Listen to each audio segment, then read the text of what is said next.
Hey, happy Monday. Happy May.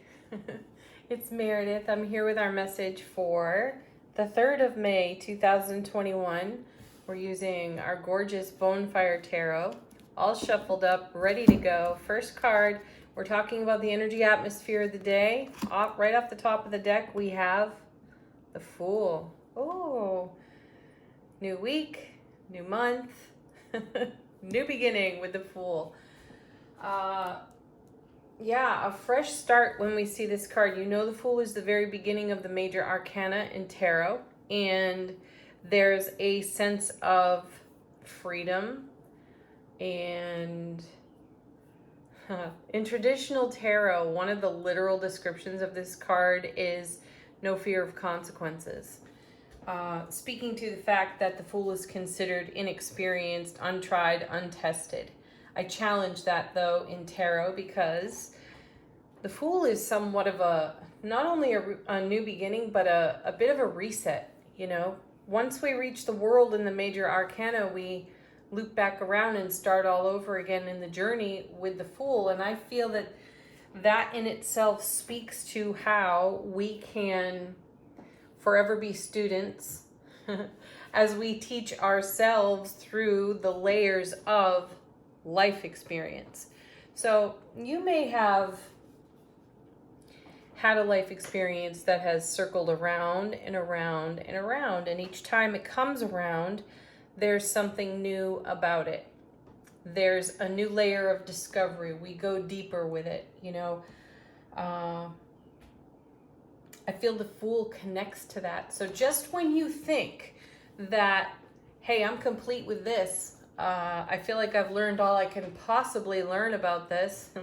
Not only that, I'm teaching it, I'm passing that information along. Then all of a sudden, here comes the Fool again with a reminder for you that there's always more. There's always more to learn about yourself and your journey, and especially the things that you think you've brought to fulfillment and completion. That's not to say that we don't reach levels of fulfillment or completion. We feel happy with where we are, and then we know something different. We start leveraging and applying that. I feel that's the Fool's position today. Our next card. Yeah, another major arcana, and it's the Tower.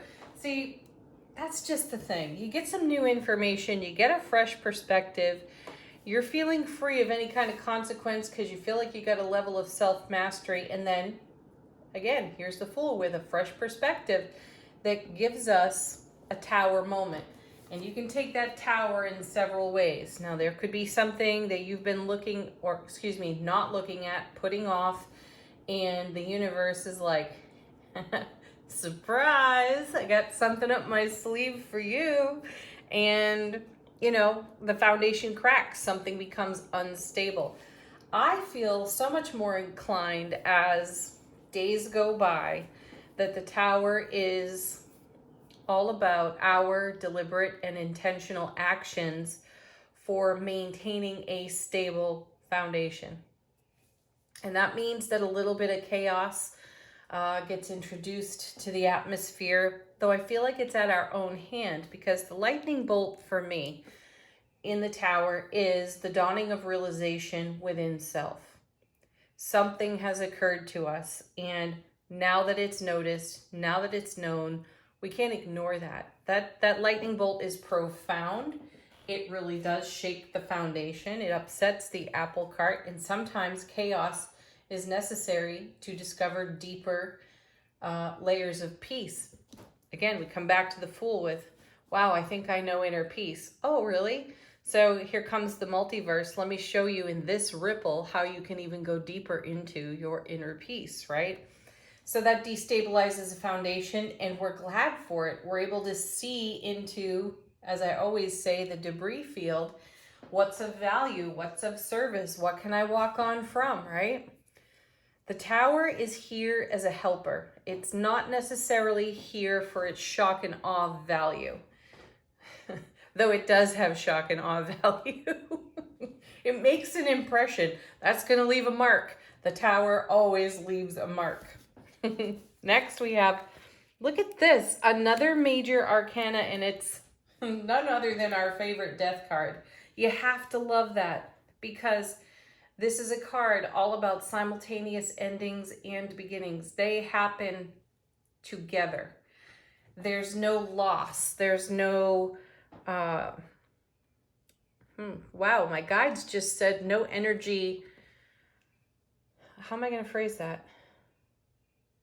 We aren't feeling bereft for any kind of loss. We're glad for whatever gets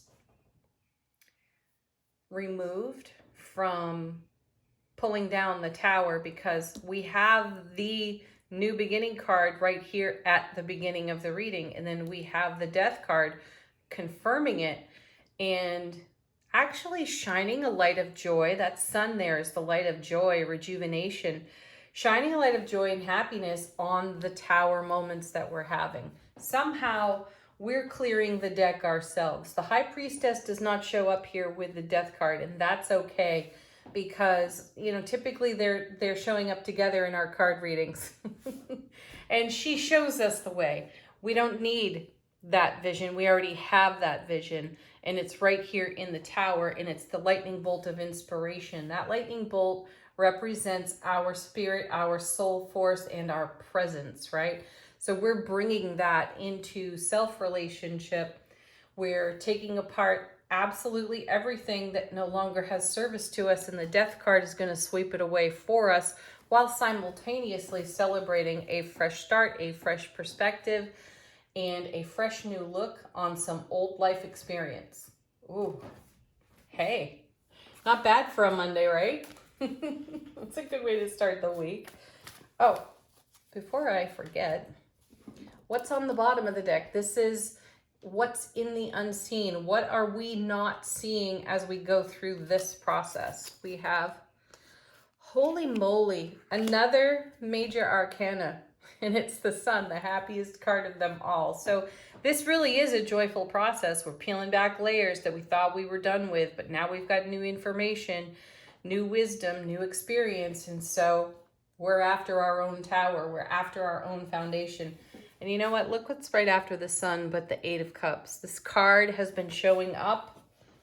And underneath the Eight of Cups is the High Priestess. So she's there. She's definitely there. That's our inner wisdom, our inner oracle. So the Eight of Cups is there too. There's an influence, but I'm going to say that it's a light influence because it didn't come out in the card reading itself proper. All right. But we have the happiest card in tarot. The Eight of Cups is working through that eclipse energy, and it could be just that. Whatever was going on in the prior eclipse season has been coming full circle for us, and we're happy for it because it's allowing the kind of wisdom required to take a look at our tower and our foundation. And there's a whole lot of new beginning, fresh start in that as we bring energies to completion and fulfillment, and that creates love, bliss, joy, happiness, inner peace, and brilliant clarity. It's there in the lightning bolt, and it's right there in the sun. All right, angel answers. This is your opportunity to ask a question, confirm something, or simply have a fresh message. And look at this, slipping sideways out of the deck. There's one of our favorites. It's big happy changes, and it's our happy that makes the big changes. And you're seeing it right here in the card reading with the tower. That's a big change, and it brings happiness. I love how the cards are so persistent about making their point. Next.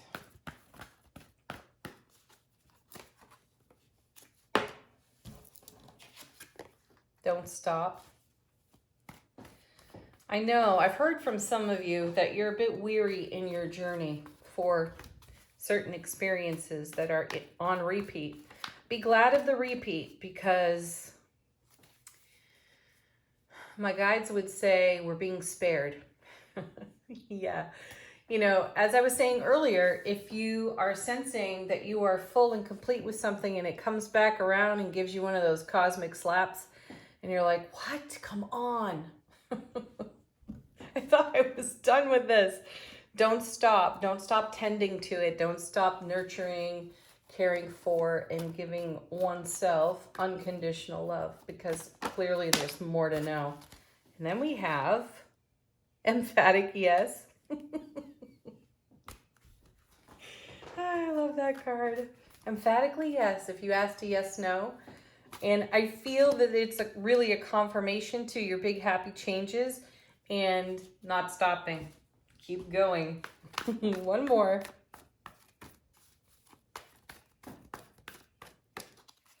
Oh. Let's throw just a tiny bit of contrast and perhaps even confusion, because now we have no. That's for those of you who are sitting there going, yes, really? It's yes? No. I'm not sure what to make of that one, but for those of you who are hoping for a no, now you've got them both. This is not the emphatic no. There's no exclamation point after it. So it's a soft no. And that can mean, when I turn this card over, perhaps not right now. All right, you decide. Now, our affirmation from the Super Attractor deck. We have true manifestations are powered by service and love. Hey, if you ever feel like what you're working on for yourself personally in terms of manifestation, and it feels as if it is stalled and no energy is moving, be of service to someone else. Go help somebody else. It'll certainly move whatever obstacles you feel you have personally. Thank you, as always, everybody, for watching. Again, happy Monday, happy May. Enjoy your tower experiences. Leave some comments about them if it's in your heart to do so, and have a beautiful day. Thank you, as always, for watching. Bye for now. Namaste.